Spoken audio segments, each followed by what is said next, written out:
एकादशी के दिन नंद बाबा निराहार व्रत रखते थे। एकादश्याम निराहारः समभ्यर्च्य जनार्दनमो स्नातुं नंदस्तु कालिन्द्या द्वादश्याम जलमाविशत। एकादश्याम निराहारः, एकादशी का व्रत नंद बाबा निराहार रखते थे महाराज। कुछ भी भोजन पानी प्रसाद नहीं खाते पीते थे। आप लोग भी रखते हो मैया एकादशी का व्रत? कौन कौन रखता है? 2 लोग भाई, 3। देखिए मैया, एकादशी का व्रत प्रत्येक प्राणी को रखना चाहिए और हम जैसे गृहस्थ वालों को तो रखना ही रखना चाहिए, क्योंकि गृहस्थ वालों का परम धर्म परम व्रत एकादशी ही महाराज है। हमारे शास्त्र कहते हैं जो साल भर के जितने भी व्रत रखते हैं ना आप लोग, उनको भले मत रखिए, परंतु यदि आप महीने की जो 2 एकादशी है ना, शुक्ल पक्ष की और कृष्ण पक्ष की, यदि आप इन दोनों एकादशी का व्रत रखते हो ना महाराज, तो संपूर्ण व्रतों का फल आपको प्राप्त मिलेगा। कहते हैं कि जो व्यक्ति एकादशी का व्रत नहीं रखता है और साल भर के जितने भी व्रत हैं उन व्रतों को रखता है, परंतु एकादशी का जो व्रत नहीं रखता वह व्रत कभी फलदायी नहीं रहता है। आप कितने भी व्रत रख लो, यदि आप एकादशी का व्रत नहीं रखते तो कोई भी व्रत का फल नहीं मिलेगा। इसलिए एकादशी का व्रत करना चाहिए।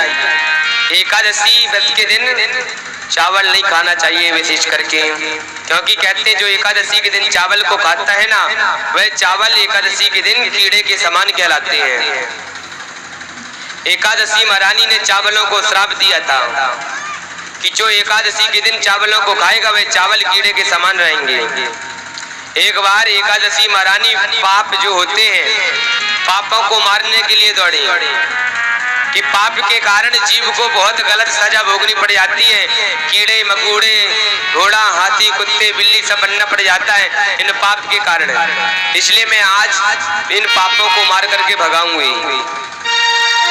जैसे एकादशी महारानी पापों को मारने के लिए दौड़ी महाराज, तो पाप दौड़ते दौड़ते गए सूर्य चंद्रमा के बाद में महाराज आप हमें छिपने के लिए कहीं पर जगह दे दो।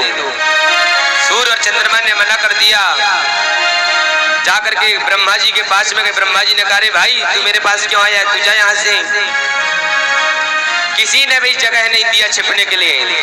तब जाकर के खेत में धान लगी हुई थी, उसी खेत में जाकर के धान से पूछा तुम्हारे पास छिप जाऊं मैं?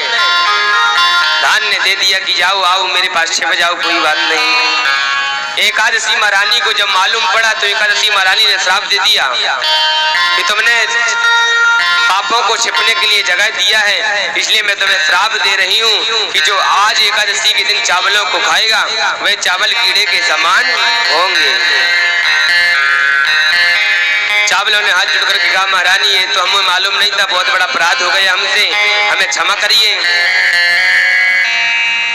एकादशी महारानी प्रसन्न हो गई, बोली कि देखो एकादशी को जो हमने श्राप दे दिया ये श्राप तो माना जाएगा, परंतु वरदान दे रहे हैं जो व्यक्ति एकादशी को व्रत रखेगा और द्वादशी को चावल नहीं खाएगा महाराज, तो उसका व्रत एकादशी वाला नहीं माना जाएगा। इसलिए एकादशी के दिन चावल नहीं खाना है और पारायण में फिर चावलों को भी खाना है। एकादशी महारानी ने इस प्रकार से कहा, महाराज प्रत्येक प्राणी को एकादशी का व्रत रखना चाहिए। नंद बाबा एकादशी का व्रत निराहार